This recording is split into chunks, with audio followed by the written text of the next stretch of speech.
Pria ini bernama Ray Kroc. Ia merupakan seorang salesman mesin pembuat milkshake, yang dimana hari itu tengah berusaha menjual mesin milkshake-nya di berbagai restoran.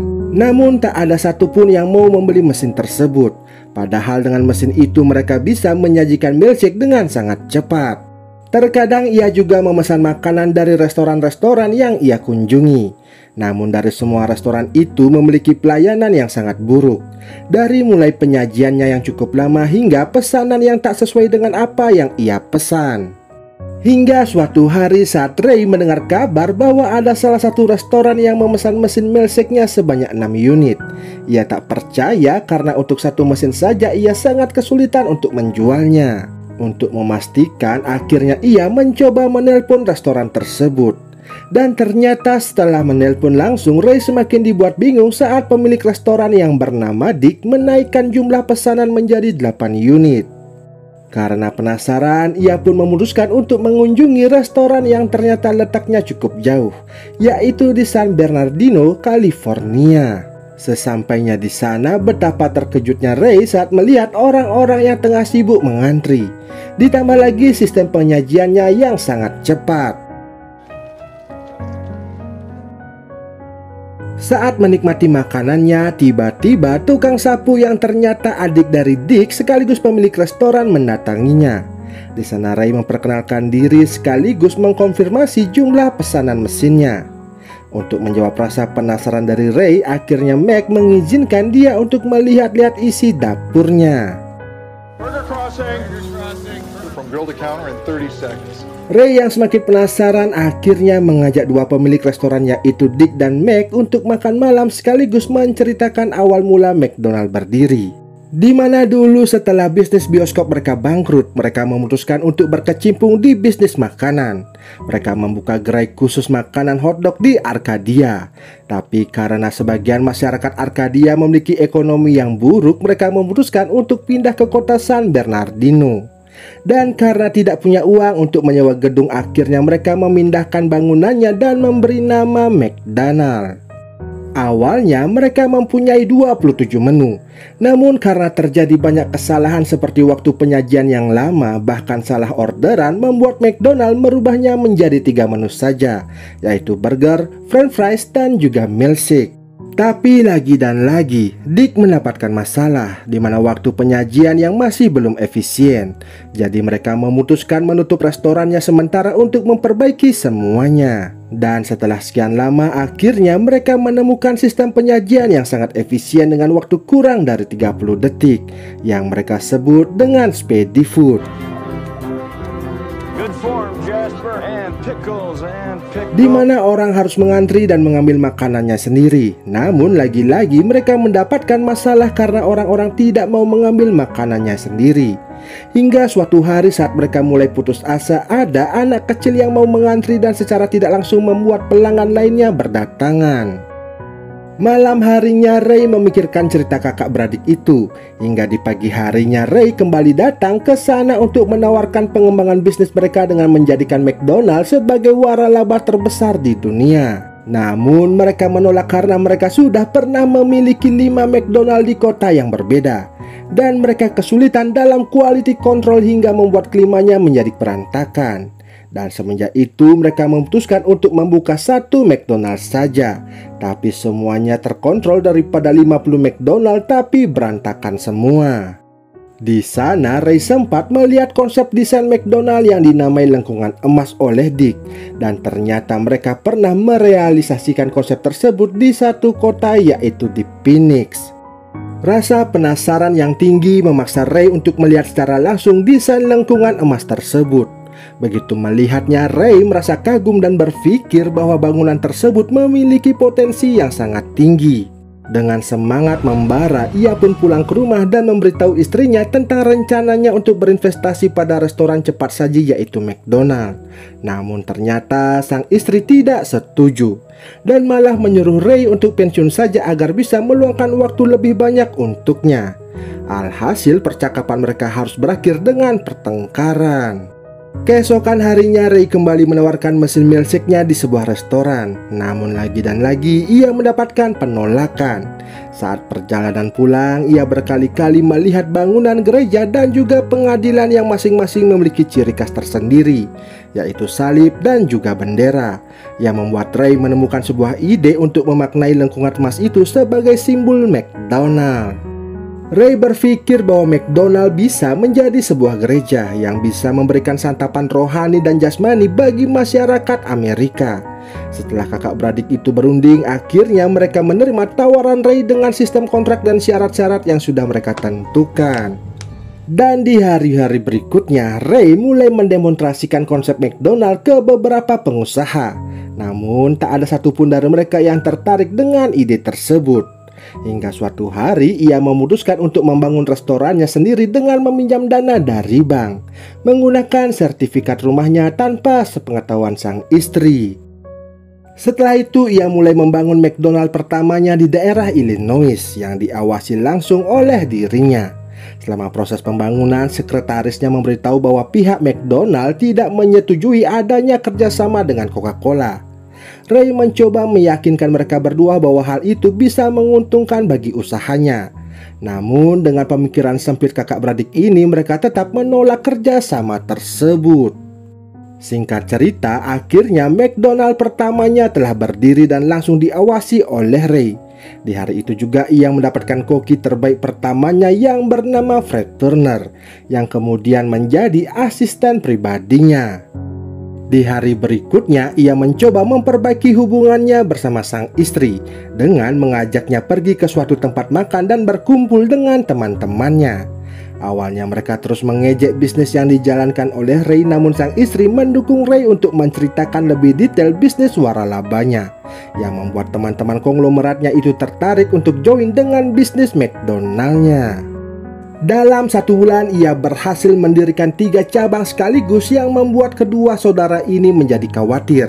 Dan benar saja, saat Ray melakukan audit, ia mendapati bahwa ketiga restorannya tersebut tidak memiliki quality control yang bagus. Mulai dari menambahkan menu baru di papan nama, sampah di mana-mana, hingga penyajian burger yang tidak sesuai dengan standar McDonald. Tentu saja hal ini membuatnya marah dan langsung memutuskan kontrak kerjasamanya bersama rekan-rekan konglomeratnya. Tak hanya itu saja, ia juga melarang sang istri untuk berteman dengan rekan konglomeratnya yang pemalas tersebut. Di saat ia terus memikirkan cara bagaimana mereka bisa mengelola McDonald seperti yang ia harapkan, ia tak sengaja bertemu dengan seorang Yahudi bernama Leonard yang sedang menawarkan kitab pada Jane, yaitu sekretarisnya. Sejak saat itu ia mulai menawarkan bisnis waralabanya ke kalangan menengah ke bawah. Ia berpikir bahwa mereka bisa lebih gigih dan bertanggung jawab atas bisnisnya. Malamnya Ray bercerita kepada sang istri bahwa ia merasa iri dengan kerjasama para klien barunya. Sepasang suami istri saling membantu, di mana sang suami ikut bekerja di dapur sementara sang istri melayani anak-anak di depan. Semakin hari bisnis waralabanya semakin meluas hingga ke kota Minneapolis St. Paul, kota terbesar di Minnesota. Di kota tersebut ia bertemu dengan seorang pengusaha restoran yang bernama Rolly Smith, yang juga tertarik untuk join ke bisnis waralaba McDonald milik Ray. Dan di sanalah untuk pertama kalinya ia merasakan cinta pada pandangan pertama dengan seorang perempuan bernama Joan yang ternyata merupakan istri dari si Rolly. Namun lagi dan lagi Ray mengalami masalah karena secara tiba-tiba mereka telah kehabisan uang modal karena biaya pengeluaran lebih besar daripada untung pemasukan. Mengetahui hal itu, ia mencoba menghubungi dua bersaudara itu untuk bernegosiasi kenaikan profit dari 1,4% ke 3,5%. Namun dengan tegas Dick menolak negosiasi tersebut dan tetap mempertahankan perjanjian kontrak yang telah Ray tanda tangani. Sementara di kantor, asisten pribadinya memberitahu bahwa mesin pendinginlah yang menjadi momok bagi perusahaan karena biayanya yang terlalu tinggi. Di saat Ray yang sedang pusing dengan masalah kantornya, sesampai di rumah sang istri langsung mempertanyakan perihal sertifikat rumahnya. Ternyata pihak bank sengaja memberitahu sang istri karena Ray sudah menunggak selama 3 bulan. Karena stres dengan pekerjaan kantor dan masalah rumah tangga yang bertubi-tubi, akhirnya ia memutuskan untuk menemui Joan. Di sana Joan dan Rolly mencoba mencari jalan keluar agar semua waralaba McDonald bisa menghemat biaya listrik dengan menggunakan susu kocok instan yang rasanya tak jauh beda dengan susu kocok yang alami. Setelah mencobanya, ia pun tertarik dengan ide tersebut. Namun lagi dan lagi dua bersaudara ini menolak usulan dari Ray dan tetap mempertahankan kualitas susu kocok murni untuk semua gerai McDonald. Tentu saja hal ini membuat Ray semakin emosi. Belum lagi masalah surat peringatan terakhir yang ia terima dari pihak bank. Keesokan harinya saat ia mencoba meminta perpanjangan waktu pada pihak bank, seorang konsultan keuangan yang bernama Harry tak sengaja mendengar pembicaraan mereka. Harry yang ternyata penggemar McDonald menawarkan diri untuk menemukan masalah dari bisnis waralaba itu. Setelah melihat buku besar perusahaan, Harry menyadari bahwa Ray tidak menjalankan bisnis makanan melainkan bisnis properti, di mana keseimbangan antara profit dan pengeluaran menjadi berantakan karena para waralaba harus membayar sewa lahan yang begitu besar sehingga bisnis Ray tidak akan bisa berjalan hanya dengan mengandalkan keuntungan 1,4% dari hasil penjualan burger saja. Untuk itu seharusnya Ray membeli lahan dan kemudian disewakan pada calon waralaba. Dengan begitu Ray bisa menghasilkan uang dari kepemilikan lahan tempat McDonald berdiri. Ia juga bisa memiliki kendali untuk memutus kontrak secara tiba-tiba jika waralaba tidak sesuai dengan standar McDonald.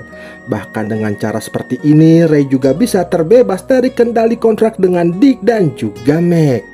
Akhirnya ia pun mengikuti saran Harry serta menjadikannya sebagai konsultan keuangan perusahaan yang sekarang sudah berganti menjadi Franchise Realty Corporation. Hingga suatu hari saat kedua bersaudara ini mengetahui kabar terbaru dari perusahaan Ray, mereka pun segera mengajukan protes karena menganggap Ray telah melanggar kontrak. Namun Ray mengatakan bahwa Dick dan Mac hanya mempunyai kendali dari bawah atap hingga atas lantai saja, sementara Ray berhak penuh atas kendali di luar gedung, yaitu lahannya. Beberapa hari setelah itu, Ray pun segera menjalankan ide susu kocok instan dari Joan pada keseluruh waralabanya, kecuali di tempatnya Mac dan juga Dick, yang tentu saja membuat kedua bersaudara ini marah besar. Di sana Ray mengatakan jika ia sudah sangat muak dengan sifat mereka yang tak memiliki pikiran untuk maju. Singkat cerita, hubungan Ray dan Joan semakin menjadi dekat. Ia sangat mengagumi Joan karena menurutnya Joan adalah wanita yang mempunyai ambisi sangat besar sama seperti dirinya. Hingga suatu hari, saat Ray dan istrinya tengah makan bersama, mereka pun memutuskan untuk berpisah.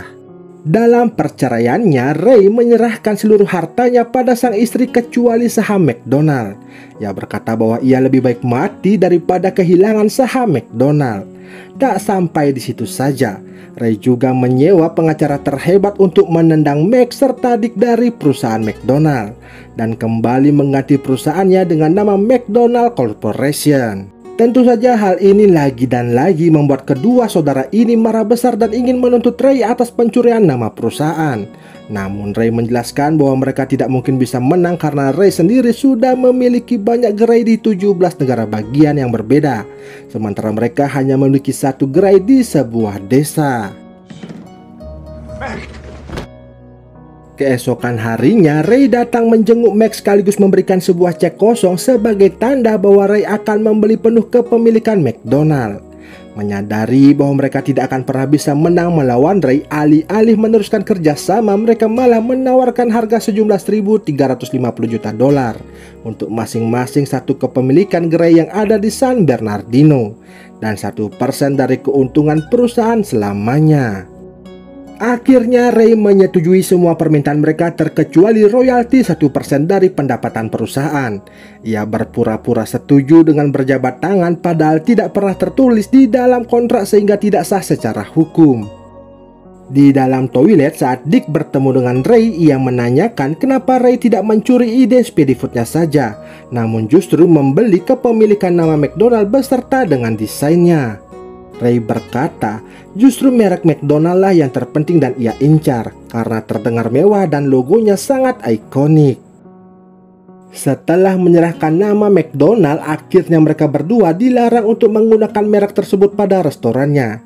Tak hanya itu saja, Ray kemudian mengambil kesempatan ini untuk membangun satu restoran McDonald tepat di depan restorannya Dick dan juga Meg, yang membuat mereka berdua gulung tikar dan menutup gerai usaha mereka untuk selama-lamanya. Singkat cerita, beberapa tahun kemudian akhirnya usaha Ray berkembang dengan pesat. Dan sekarang ia sudah menikah dengan perempuan yang dia cintai, yaitu Joan. Dan film ini pun selesai.